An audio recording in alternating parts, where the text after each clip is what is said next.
Halo, kita akan mempelajari materi fluida statis. Apa itu fluida statis? Nah, fluida itu kan artinya zat yang dapat mengalir. Jadi yang termasuk fluida adalah zat cair dan zat gas. Statis artinya diam dan atau tidak bergerak. Selanjutnya konsep pertama yang harus kita pahami adalah tekanan zat padat. Dirumuskan P sama dengan F per A, di mana P-nya adalah tekanan, satuannya Newton per meter persegi atau Pascal, F-nya adalah gaya, satuannya Newton, dan A adalah luas penampang, satuannya meter persegi. Nah, di sini ada P0. P0 itu adalah tekanan udara luar, besarnya adalah 1 atmosfer, atau 1,01 kali 10 pangkat 5 Pascal, atau 76 cm Hg. Biasanya juga P0 ini ditulisnya 10 pangkat 5 Pascal. Kemudian ada tekanan mutlak, yaitu P ditambah dengan P0. Jadi tekanan pada zat padatnya ditambahkan dengan tekanan udara luar. Oke, selanjutnya contohnya itu ketika kita berdiri, gaya berat kita akan menekan lantai, maka Tekanan yang dihasilkan itu tergantung pada berat badan kita dan juga luas telapak kaki kita. Penerapannya pada penggunaan paku, pisau, dan juga sepatu hak tinggi, yaitu memanfaatkan konsep tekanan untuk memperbesar atau memperkecil efek gaya. Nah, selanjutnya adalah konsep tekanan zat cair, disebut juga dengan tekanan hidrostatis. Dirumuskan dengan P sama dengan rho GH. Nah, misalnya ada ikan berada pada satu kedalaman H dari permukaan air, maka tekanan hidrostatisnya bisa dihitung dengan menggunakan rho GH ini. H-nya, diingat ya, H-nya itu adalah kedalaman dari permukaan air ke bendanya, bukan dari benda ke dasar. Dan satuannya adalah dalam meter. Oke, selanjutnya tekanan gas dirumuskan dengan PV sama dengan nRT, di mana N-nya itu jumlah zat atau mol, R-nya tetapan gas ideal sebesar 8,31 Joule per mol Kelvin, dan T-nya itu suhu dalam Kelvin. P-nya tekanan, V-nya adalah volume.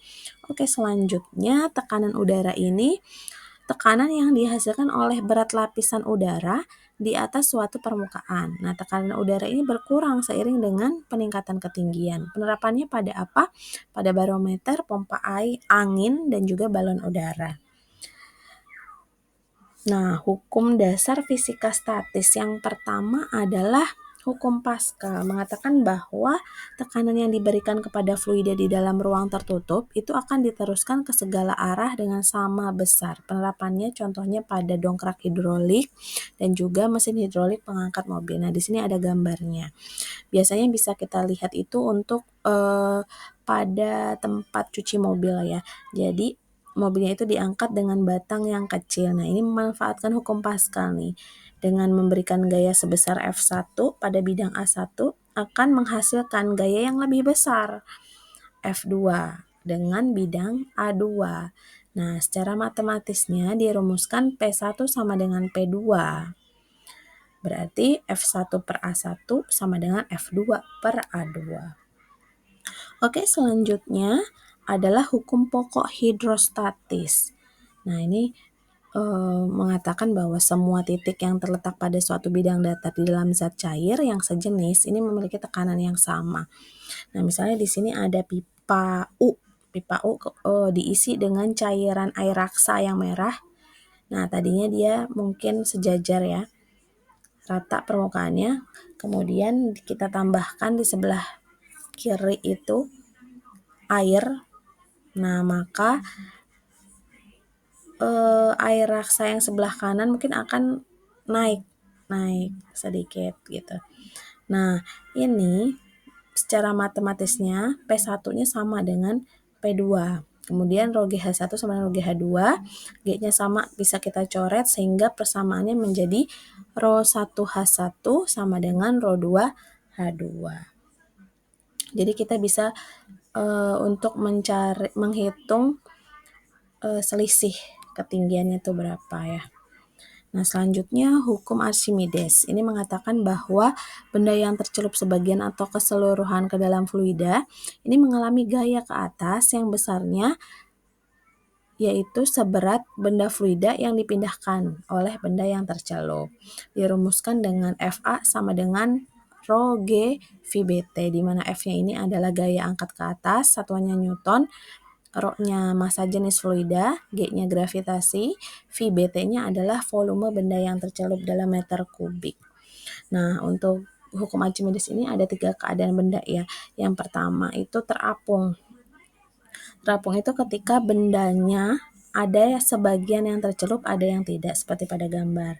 Bisa benda terapung ini karena rho bendanya atau massa jenis bendanya itu lebih kecil daripada massa jenis si fluidanya. Sedangkan benda yang melayang, gambarnya seperti yang kedua ini, jadi bendanya itu ada di tengah-tengah fluida. Nah, ini rho bendanya sama dengan rho fluidanya. Kemudian keadaan ketiga, benda tenggelam, bendanya itu berada di dasar. Nah, ini karena massa jenis bendanya itu lebih besar daripada massa jenis fluida. Ya, selanjutnya adalah tegangan permukaan zat cair. Apa itu tegangan permukaan zat cair? Ini seperti kecenderungan zat cair itu untuk meregang, sehingga permukaannya seperti ditutupi oleh suatu lapisan elastis. Contohnya pada apa? Contohnya bisa kita lihat nih pada gambar, ada nyamuk bisa hinggap di atas permukaan air, ya. Kemudian ada juga pisau, silet, atau jarum itu bisa terapung di dalam air, padahal massa jenisnya itu lebih besar daripada massa jenis air. Gitu ya. Nah, bisa dirumuskannya dengan gamma sama dengan F per D. Gamma ini adalah tegangan permukaan, F-nya adalah gaya, satuannya Newton, D-nya adalah panjang permukaan, satuannya meter. Nah, untuk seutas kawat yang lurus dengan panjangnya L, berarti D-nya itu tinggal 2 kali L gitu ya. Nah, selanjutnya adalah kapilaritas. Kapilaritas ini adalah peristiwa naik atau turunnya permukaan zat cair di dalam tabung sempit atau pipa kapiler. Air dalam pipa kapiler ini dapat naik karena adesinya lebih besar daripada kohesi. Nah, seperti pada gambar ya, di sini terlihat ada permukaan yang naik. Nah, ini bisa dihitung nih ketinggiannya, dilambangkan dengan Y sama dengan 2 gamma cos theta dibagi dengan rho GR, di mana theta itu adalah sudut kontak, kemudian R-nya adalah jari-jari pipa kapiler. Selanjutnya, penerapan tekanan dalam kehidupan sehari-hari. Yang pertama itu di bidang teknologi, bisa digunakan untuk pompa hidrolik, mesin pres, balon udara, dan pesawat terbang. Nah, bidang biologi dimanfaatkan untuk tekanan darah, mekanisme dan pernapasan. Kemudian teknik sipil pada pondasi bangunan dan bendungan. Oke, mungkin sekian materi fluida statis kali ini. Semoga bisa dipahami.